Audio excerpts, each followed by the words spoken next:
행복한 경산중앙교회 샬롬 청년부 예배 오신 여러분들을 환영합니다. 오늘 이 시간이 여러분들에게 최고의 시간이 될 수 있기를 우리 주님의 이름으로 축원합니다. 오늘 인사를 먼저 한번 할 텐데요. 이제 이렇게 한번 인사를 해봅시다. 오늘은 웃으면서, 제발 인사할 때 웃으면서 하세요. 아시겠죠? 여러분들 이렇게 해가지고 고개만 살짝 돌리고 인사하잖아요. 앞에서 보면 정말 무서워요. 흰자가 많이 보이거든요. 그러니까 고개를 싹 돌리고 웃으면서 인사해 주셔야 됩니다. 이렇게 인사하는 겁니다. 하나님은 당신을 사랑하십니다. 자, 시작. 그렇게 하나님은 여러분을 사랑하십니다. 오늘은 여러분들에게 너무나도 무거운 주제의 말씀이 될 수도 있겠지만, 또 다른 이념에는 우리 어깨 위에 짐이 있는데 이 짐이 조금은 가벼워지는 그런 말씀이 될 수도 있겠다라는 생각이 듭니다. 왜냐하면 제가 이제 요한 1서의 말씀을 펴고 준비하고 여러분들에게 전하면서 점점 제 어깨 위에도 무거운 짐들이 쌓이는 것을 너무나도 많이 느꼈습니다. 오늘 말씀을 준비하면서도 그 무거움이 점점점 무거워지는데 정말 와, 힘들다라는 생각이 드는데 어느 순간부터 이 어깨 위에 짐들이 하나 둘씩 또 가벼워지는 그런 은혜를 이제 느끼게 되었습니다. 사실 제가 이제 요한 1서를 다루면서 늘 제가 입버릇처럼 차 안에서나 저 혼자 있을 때나 제가 우리 주님께 그냥 눈 떠 있을 때도 기도하는 한마디 기도 제목이 있습니다. 요즘 들어서 가장 최근에 흔하게 하는 기도의 내용인데 이게 뭐냐면, 우레의 아들이었던 요한이 사랑의 사도가 된 것처럼 나도 변화받기를 원합니다. 하나님, 나도 사랑할 수 있는 자가 될 수 있기를 하나님 도와주시기를 기도합니다. 이런 기도를 그냥 지금은 습관처럼 계속해요. 혼자 있을 때마다 계속 이것을 이제 하나님께 기도하고 있습니다. 그런데 오늘 말씀을 보니까 마치 나의 마음은 이거지만 마치 우리가 고구마 100개를 먹으면 답답해지는 그 기분 있죠. 그것을 막 느끼게 되었습니다. 오늘 말씀을 딱 보자마자 그걸 느끼는 거예요. 8절 말씀. 자, 여러분들에게도 답답해지라고 이 8절 말씀을 한번 보도록 하겠습니다. 얼마나 답답한지. 요한일서 4장 8절입니다. 우리 한번 함께 읽어보도록 하겠습니다. 시작. 이는 하나님은 사랑이심이라. 아멘. 자, 8절에서 사랑해야 된다라고 말씀하고 있어요. 누구를 사랑해야 된다고요? 여기서 사랑의 대상은 누구일까요? 바로 그리스도 안에서 한 지체가 된 우리 이제 동력자들을 말하는 거예요. 우리 공동체 사람 한 명 한 명을 말하는 겁니다. 우리 샬롬 공동체 안에 속한 사람들. 그런데 우리 공동체에 어느 한 사람이든 두 사람이든 사랑하지 못한다면 어떤 거라고 말하고 있죠? 하나님을 알지 못하는 상태. 두렵고 무서운 말씀이죠. 내가 우리 안에 공동체 안에 한 명을 사랑하지 못하는 것은 하나님을 알지 못하는 상태이다라고 요한은 선포하고 있다라는 것입니다. 여러분, 성경은 종종 하나님에 대한 지식이 곧 믿음으로 연결되어지는 경우가 참 많다라는 것을 볼 수 있죠. 그러니까 지체를 사랑하지 않으면 믿음이 없는 것과 같다라는 뜻과 마찬가지가 되어버린다는 것입니다. 나 이때까지 하나님 좀 믿고 있는 줄 알았는데 지체들을 내가 지금 아끼고 사랑하지 못하니까 믿는 게 아니라고 하시니 저는 멘붕이 조금 왔습니다. 이거 뭐 어떻게 해야 될지도 모르겠고, 내가 사랑하려고 노력 안 해본 것도 아닌데 그것도 안 되고, 도무지 눈도 마주치기도 싫고 도대체 나보고 어쩌라는 거지? 이런 마음이 든다라는 것입니다. 아주 유명한 이야기가 있습니다. 여러분, 조덕삼과 이자익의 이야기인데 여러분 한번 많이 들어보셨을 거예요. 그런데 이때 이제 내가 만일 조덕삼이라면 어떤 마음일까? 어떻게 행동할까를 여러분들이 생각하시고 한번 들어주시길 부탁드립니다. 여러분들은 이제 조덕삼이 되는 겁니다. 이자익이라는 사람이 있었습니다. 이 사람은 어릴 적에 부모님이 일찍 돌아가셨어요. 그래서 이제 친척집에 맡겨지게 되었는데 친척집이었지만 귀하게 이렇게 보살피진 않았던 것 같습니다. 머슴처럼 자랐던 것 같아요. 그러다가 16살이 되어도 자기 손에 이제 아무것도 없다, 아무런 재산도 없다, 그냥 빈털터리와 똑같다라는 그것을 이제 인식하고는 그가 당시에는 이제 섬에 살았던 것 같아요. 내가 육지를 한번 나가야 되겠다, 이 생각을 하고 이 뱃사공에게 자기 사정을 얘기해서 이 백삿을 내지도 않고 그냥 하동으로 가는 배를 타고 이제 드디어 하동으로 가게 되었습니다. 이 하동에 도착했지만 머물 곳이 이제 없는 거예요. 마땅치 않은 거예요. 그래서 걸어서 전주로 가서 그 다음에는 김제 금삼리라는 곳으로 가게 되었대요. 그런데 그곳에는 정말 유명하고 아주 큰 절이 하나 있었다고 합니다. 당연히 이자익이 그쪽으로 갈 거라고 생각했는데 이자익은 절에 가지 않고 당시 그곳에 가장 큰 집, 그러니까 가장 부자의 집으로 찾아갔어요. 그리고는 이 집 어르신을 내가 한번 뵙고 싶다라고 부탁을 하니까 그때 그 집의 주인이었죠. 조덕삼이 딱 와서 무슨 일인데 묻게 되었던 겁니다. 그리고 이제 그동안에 이자익의 사정을 듣고 이 조덕삼이 불쌍한 마음이 들어서 자기 집에 이제 말들을 관리하는 마부를 이제 삼게 되었던 겁니다. 뭐 마부지만 어찌 보면 이제 머슴이나 똑같은 거예요. 그런데 이 조덕삼이 테이트 선교사님이라는 분으로부터 복음을 들었던 것 같아요. 그리고 교회를 가게 되었고 당시에 자기 가족들과 그 집안에 있었던 사람들, 그러니까 이자익도 당연히 교회에 출석하게 되었던 것이죠. 함께 세례를 함께 받았다고 합니다. 그런데 이 당시 다니던 교회가 금산교회인데 이 교회가 너무나도 계속해서 이제 부흥을 하기 시작하는 거예요. 그리고 1908년이었습니다. 1908년 너무나도 많아졌기에 이제 교회를 관리해야 되지 않습니까? 장로를 뽑아야 되겠다. 장로를 선출하게 됩니다. 많은 사람들은 이 부자인 조덕삼이 당연히 장로가 되어야 되고 장로가 될 것이다라고 생각하고 있었대요. 그런데 놀랍게도 조덕삼이 아니라 이 조덕삼 집의 머슴인 이자익이 장로가 되어버린 것입니다. 우리 집 머슴이 지금 나보다 먼저 장로가 되어버린 거예요. 만약 여러분들이 조덕삼이라면 멀리서 보지 마시고 내가 지금 조덕삼이라면 어떤 생각을 하게 될까요? 저는 아마 좀 마음이 어려울 것 같다라는 생각이 듭니다. 물론 많은 사람들이 보고 있었기 때문에 박수는 치줄 수 있겠지만 집으로 돌아가서 이 이자익을 그냥 가만히 두었을까요? 뭐 폭력을 행사하지 않더라도 이제 짐 싸서 나가라, 이 지방에 있지 마라, 이 정도는 했을 것 같습니다. 그런데 조덕삼은 그러질 않았어요. 진심으로 박수를 보내고 이자익 장로와 함께 열심히 교회를 섬겼다라고 합니다.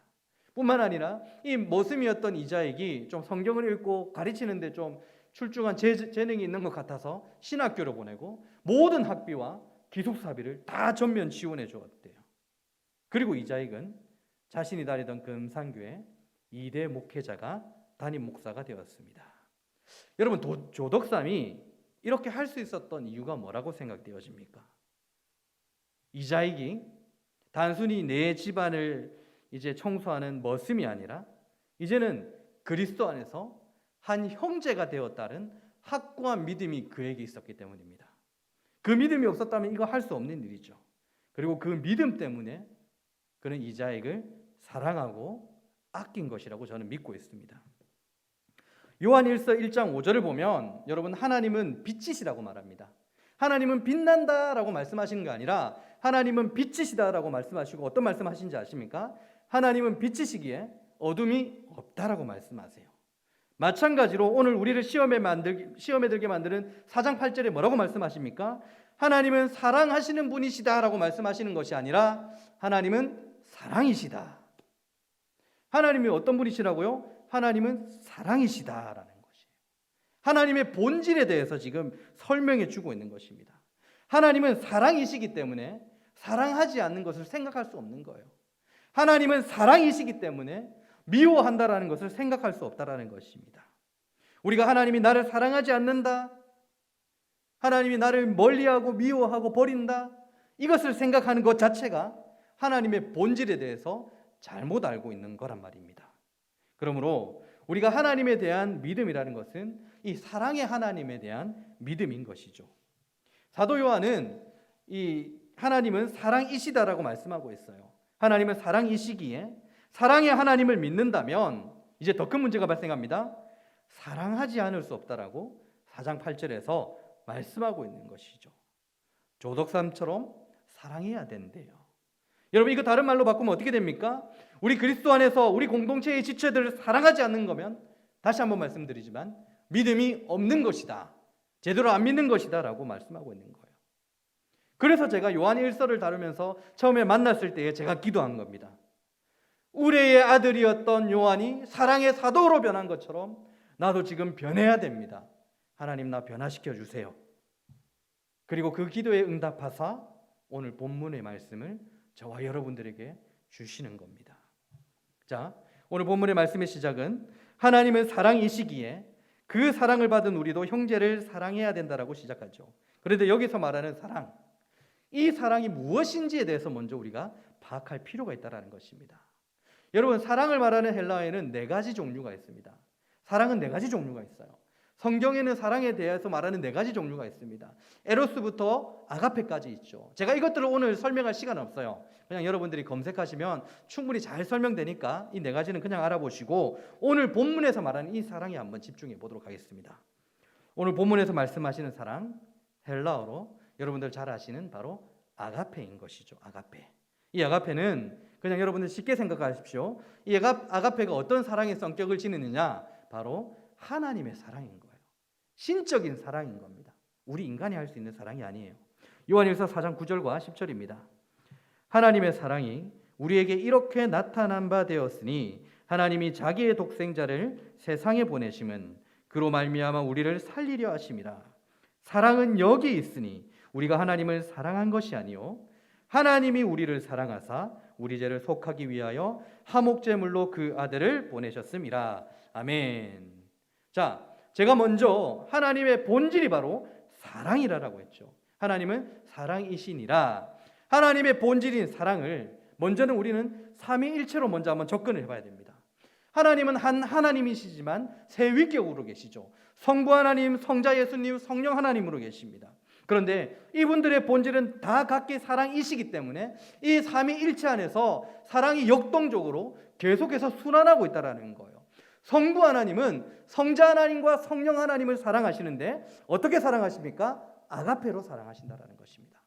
성자 하나님께서는 성부 하나님과 성령 하나님을 사랑하시는데 아가페 사랑을 하신다는 거예요.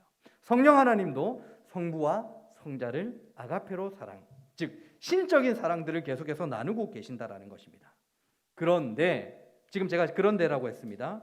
온 하나님의 말씀에 불순종하여 하나님과 단절된 인간의 상태는 어떻습니까? 이제는 스스로 삶의 주인이 되어서 하나님을 멀리하고 미워하게 됩니다. 죄인들은 하나님이란 단어만 들어도 피부에 막 닭살이 돋고 막 싫고 어깨를 움직이고 밀어내려고 한다는 특징을 보인다라는 것입니다. 그런데 하나님은 하나님을 이렇게 취급하시는 인간들을 위해서 그의 신적인 사랑을 우리에게 보여주신 것이죠. 그런데 놀라운 것은 무엇이냐? 하나님은 성자 예수님을 우리의 죄를 대신해서 죽게 하셨는데 성자 예수님 역시도 아가페로 사랑하고 계셨던 분이라는 겁니다. 하나님이 그런 분이셨어요. 죽도록 사랑하시는 아가페의 사랑이 신만이 할 수 있는 사랑이에요. 우리 인간들이 상상할 수 없고 할 수 없는 사랑인데 그런 사랑을 성자 예수님께 하고 계셨던 성부였습니다. 그런 사랑을 성자를 우리의 죄를 대신하여서 십자가를 짊어지시게 하시고 우리와 사랑하는 관계로 들어오게 하신 것이죠. 여러분, 이게 바로 아가페의 사랑인 거예요. 우리 두뇌가, 우리 지식이 이 모든 사랑들을 어떻게 허락하게 했습니까? 이건 가능한 게 아니에요. 그런데 이 아가페의 사랑을 지금 우리에게 너희들은 이 사랑을 해야 된다라고 하나님께서 말씀하고 있는 거예요. 이 아가페를 해야 된다. 누구에게? 우리 그리스도 안에서 한 형제가 된 저와 여러분들이 서로 아가페 해야 된다라고 지금 말씀하고 있는 것이죠. 여러분, 이게 우리가 가능할까요? 가능하지 않다라고 저는 생각합니다. 솔직히 말씀에 찔림이 있어서 그렇지 자꾸 사랑하라 사랑하라 하니까 사랑하지는 못하겠고 미워하지 않으려고 피하는 것이 우리의 최선의 모습이 아닙니까? 여러분, 초대교회 때 보면 아가페 밀이라는 게 있었습니다. 한국말로 애찬입니다. 애찬. 아가페 밀, 즉 그대로 풀이하면 신적인 사랑의 공동 식사 시간이었어요. 특별히 예배 후에 특별히 그 성만찬 후에 공동 식사를 하게 되는데 당시에는 자신의 음식, 자기가 먹을 거 자기가 싸들고 와야 되겠죠. 당시는 교회에서 국수 해주지 않았습니다. 자기 음식을 다 가져왔어요. 그런데 중요한 게 뭐냐면 자기가 먹을 것보다 더 넉넉하게 가져오는 사람들이 많았습니다. 왜냐하면 가난한 사람들이 너무나 많았기 때문에. 가난한 자들과 함께 나누기 위해서 많은 음식을 가져왔대요. 그래서 그 사랑을 보여준 그 식사 시간을 아가페 밀이라고 했다라는 것입니다.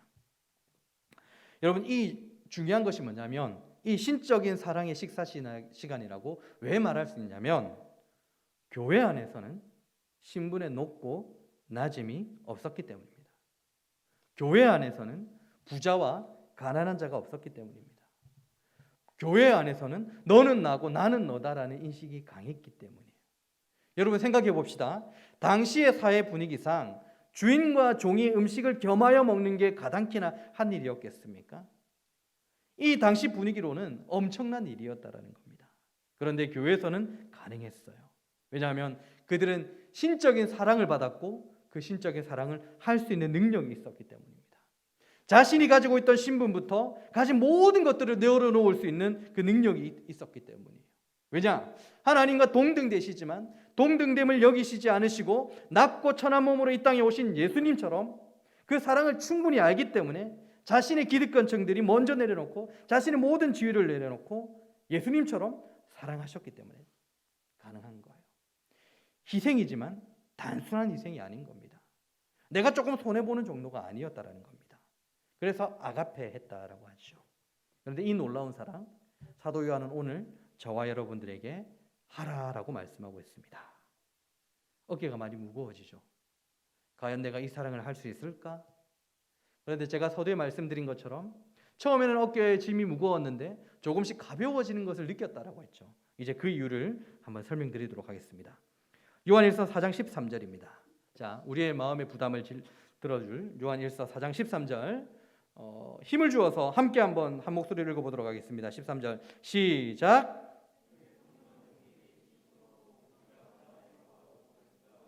거하시는 줄을 아느니라. 아멘. 여러분, 우리가 아가페 사랑을 할 수 있는 이유가 무엇 때문이라고 말합니까? 그의 성령을 우리에게 주시기 때문에. 그의 성령을 주시기 때문에. 이제 제가 멋진 이야기 하나 해드릴게요. 이미 사도 요한은 3장 24절에서 성령을 주셨다라고 말씀해요. 그리고 오늘 4장 13절에서 다시 한번 성령을 주신다라고 반복하고 있습니다. 그런데 이 두 가지가 한 가지 다른 점이 있어요. 이게 뭐냐면 3장 24절에서 성령을 주셨다라는 표현은 이 시제를 보니까 과거 시제예요. 그런데 오늘 보니까 이 주셨다라는 표현이 현재 완료 시제예요. 이 시제가 틀리다라는 것입니다. 그렇다면 과거에도 내가 성령을 받았고 현재 지금도 내가 계속해서 성령을 받아야 된다는 것인가? 이런 생각을 할 수 있는데 여러분 그게 아니죠. 성령님이 이 할부식으로 끄어지는 건 아니지 않습니까? 그죠?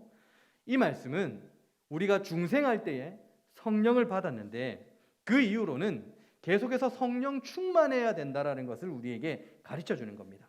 그래서 현재 완료 시제인 것이죠. 우리가 기도할 때에 찬양할 때에 성령이여 오시옵소서라고 하시는 이유가 무엇입니까? 내 안에 성령이 없기 때문에 성령이 오라고 말하는 겁니까? 그게 아니죠. 내 안에 성령님이 계시지만 성령님이 오시옵소서라고 고백하는 것은 내가 성령 충만을 원하기 때문입니다. 내 안에 계신 성령님의 다스림을 받기 위해서 성령님이 오시옵소서라고 기도하고 있는 거예요. 사도 요한이 서로 사랑하라, 아가페하라 이렇게 말한 다음에 성령님이 우리에게 계신다고 말하는 이유가 무엇 때문이겠습니까? 이 놀라운 신적인 사랑은 인간의 노력이나 힘으로 할 수 있는 게 아니라는 거예요.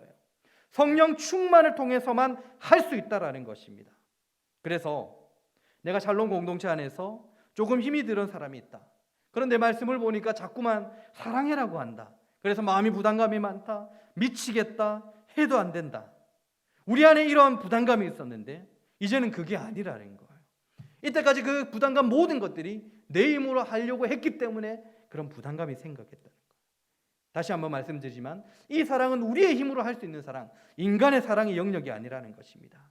우리가 이빨을 깍 깨물고 저 새끼를 구원해 주소서 이게 아니라는 거예요. 성령님께 하나님 내 안에 사랑이 없네요. 그런데 하나님은 사랑하시고 내가 사랑하시기를 원하신다고 말씀하시네요. 하나님께서 나에게 사랑할 수 있도록 성령 충만을 허락해 주세요. 여러분 이거예요. 이거. 하나님께서 공동체의 지체들을 사랑하려 했을 때 우리가 해야 될 게 뭐라고요? 성령 충만. 14절로 한번 가보도록 하겠습니다. 요한일서 4장 14절 아버지가 아들을 세상에 구주로 보내신 것을 우리가 보았고 또 증언하노니. 아멘. 여러분 예수님께서 12명의 제자가 있었죠. 그 중에 한 명이었던 가룟 유다는 예수님을 배반하고 이제 자기 목숨을 스스로 끊었습니다. 11명이 남았습니다. 그 이후에 마띠아와 예수님의 형제였던 야보고가 특별한 이제 사도의 직분을 감당하게 되었던 것이죠. 특별히 구별된 반열에 들어서게 됩니다. 그런데 그 상태에서 갑자기 바울이 툭 튀어나옵니다. 나도 예수님을 보았다라고 얘기하고 있죠. 자신의 사도성을 변화하면서. 사도들은 예수님을 본 사람들, 경험한 사람들입니다. 그 사람들은 하나님의 사랑을 입은 자들이었어요. 그 사랑을 입은 자들이 무슨 일을 했을까요? 14절 마지막 증언, 14절 마지막에 증언하노니라고 말씀하고 있죠. 바로 복음을 전했다라는 것입니다. 여러분, 교회만이, 하나님의 사람들만이 할 수 있는 신적인 사랑이 뭘까요? 그 중에 하나가 바로 복음 증거입니다. 그런데 사도들이 이러한 일을 할 수 있는 이유를 뭐라고 말씀하고 있을까요? 요한복음 15장 26절과 27절입니다. 내가 아버지께로부터 너희에게 보낼 보혜사 곧 아버지께로부터 나오시는 진리의 성령이 오실 때에 그가 나를 증언하실 것이요 너희도 처음부터 나와 함께 있었으므로 증언하느니라. 아멘.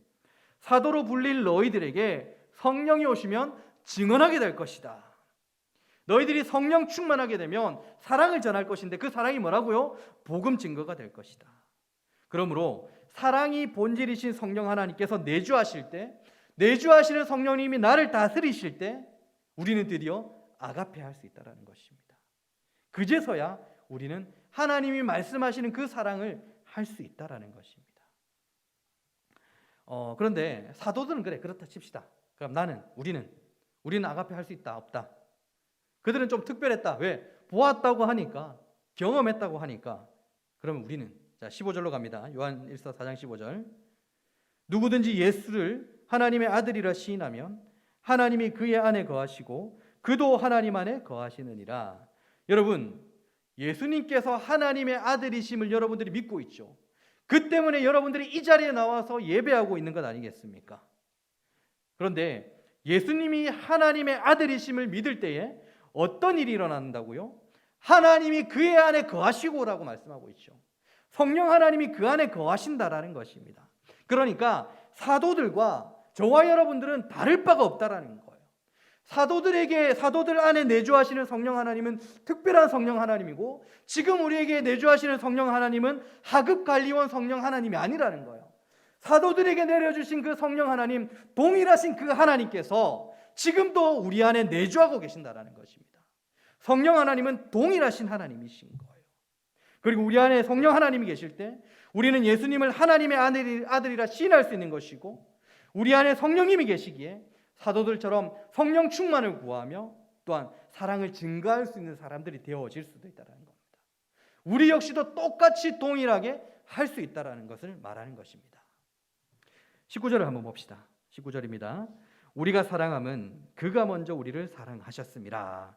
여러분, 우리가 사랑할 수 있는 이유가 무엇 때문이라고 합니까? 아가페 할 수 있는 이유가 무엇 때문이죠? 하나님이 우리를 먼저 사랑하셨기 때문에. 말씀 한 구절 더 봅니다. 로마서 5장 8절. 우리가 아직 죄인 되었을 때에 그리스도께서 우리를 위하여 죽으심으로 하나님께서 우리에 대한 자기의 사랑을 확증하셨느니라. 요한복음 요한일서 4장 16절 말씀도 마저 보도록 하겠습니다. 하나님이 우리를 사랑하시는 사랑을 우리가 알고 믿었노니 하나님은 사랑이시라.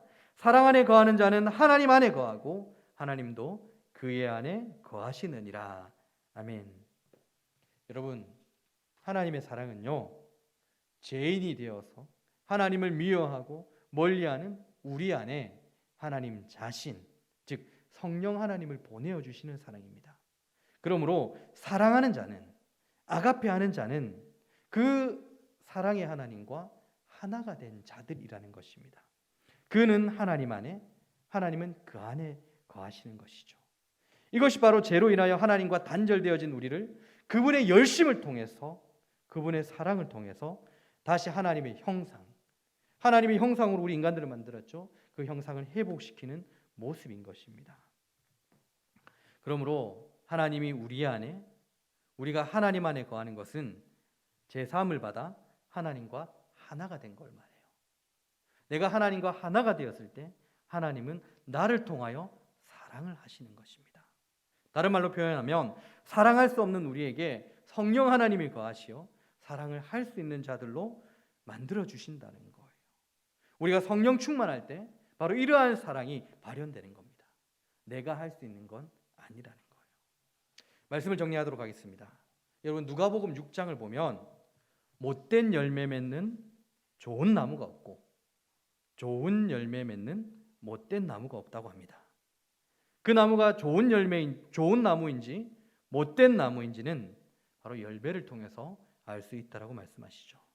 그러므로 어떻게 말씀하십니까? 선한 사람은 쌓은 그 선을 통해서 선을 내고, 악한 사람은 쌓은 그 악을 통해서 악을 내게 된다라고 말씀하십니다. 여러분, 이것은 단순한 진리의 말씀이지만 우리에게 많은 고민과 어려움을 주는 말씀이기도 합니다. 왜냐하면 하나님을 사랑하노라 하는 자들은 모두 형제들을 사랑하게 된다고, 그 열매로 알게 된다라고 지금 말씀하고 있기 때문입니다. 여러분, 우리는 사실 사랑하기 힘든 사람들입니다. 아니, 힘든 게 아니라 할 수 없는 사람들입니다. 우리 자신을 알아야 된다라는 거예요. 그래서 우리가 어떻게 해야 된다? 성령 충만해야 된다. 갈라디아에서 성령의 열매를 말씀하고 있죠. 그 성령의 열매 중에 첫 번째 게 무엇입니까? 성령 충만하게 될 때 맺는 열매, 사랑이신 것입니다. 사랑. 오늘 말씀을 준비하다가 제가 찬양 한 곡이 떠올랐습니다. 우리가 잠시 후면 부를 찬양인데 제가 가사를 한번 불러드리도록 하겠습니다. 보소서 주님, 나의 마음을 선한 것 하나 없습니다. 그러나 내 모든 것 주께 드립니다. 사랑으로 안으시고 날 새롭게 하소서. 주님 마음 내게 주소서. 주님 마음 내게 주소서. 나를 향하신 주님의 뜻이 이루어지도록 주님 마음 내게 주소서. 여러분, 다들 아시는 찬양이죠, 그죠? 너무나 즐겨 부르는 찬양일 것입니다. 그런데 우리가 부르고 있는 이 가사처럼 우리에게는 선한 게 조금도 없다라는 것을 여러분 믿으십니까? 그렇게 믿고 고백하십니까? 선한 게 없습니다라는 단순한 고백이 아니에요. 하나도 없습니다라는 고백인 것입니다. 나는 그냥 악한 거라는 거예요. 악한 거. 허물과 죄로 죽었던 우리에게 선한 것 조금도 있을 수가 없는 것이죠. 이러한 나 자신을 인식하는 것, 나에 대하여, 자신에 대하여 모든 것들이 부정되어진 상태, 바로 자기 부인, 자기 죽음의 상태라고 하죠. 그런데 여러분, 아이러니하게도 기독교 신앙은 자기 자신이 부인되어지는, 자기에게서는 절망밖에 발견할 수 없다라는 것을 깨닫게 되어질 때에 비로소 그때 소망이 생기는 신앙인 것입니다. 바로 그때에 우리 주님께서 짠 하고 나타나시고 내가 너의 소망이 된단다 말씀해 주시는 주님이시기 때문입니다. 그래서 우리에게 필요한 것이 있습니다. 나를 부인하는 것. 내 인생의 주인을 나라고 생각하지 않고 우리 주님이라고 생각하는 것. 바로 성령 충만인 것입니다. 오늘 본문의 말씀은 우리에게 신적인 사랑을 하라, 이 말씀을 하고 계시죠. 그러나 이 역시도 성령 충만을 통해서 하나님의 위대한 아가페를 흘려보내는 도구가 되어야 된다라고 말씀하고 계신다는 것을 여러분 명심하시길 바랍니다. 우리는 할 수 없어요. 그저 내가 받은 사랑을 흘려보내는 겁니다. 우리는 그냥 도구입니다. 이 사랑을 누가 하신다고요? 우리 안에 계신 성령 하나님께서 하시는 거예요. 그런데 내가 나됨을 주장하고 내가 내 인생의 주인이라고 했을 때에 성령 하나님은 우리를 통해서 그 위대한 아가페의 사랑을 흘려보낼 수가 없게 되는 것입니다. 간절히 부탁드립니다. 자기 자신을 부인하십시오. 자기 자신이 얼마나 비참한 죄인인가를 여러분 빨리 깨달을 수 있길 바랍니다. 그리고 바로 그때에 나는 우리 주님만이 내 인생의 주인이구나. 나는 우리 주님 없으면 나는 안 되는 인생이구나. 나는 우리 주님 없으면 정말 1분 1초도 살아갈 수 없는 사람이구나. 바로 이것을 깨닫게 되었을 때 그때 우리 안에 계신 성령 하나님께서 우리를 통하여서 정말 아가페, 신적인 위대한 사랑을 펼쳐낼 수 있으리라고 저는 믿고 있습니다.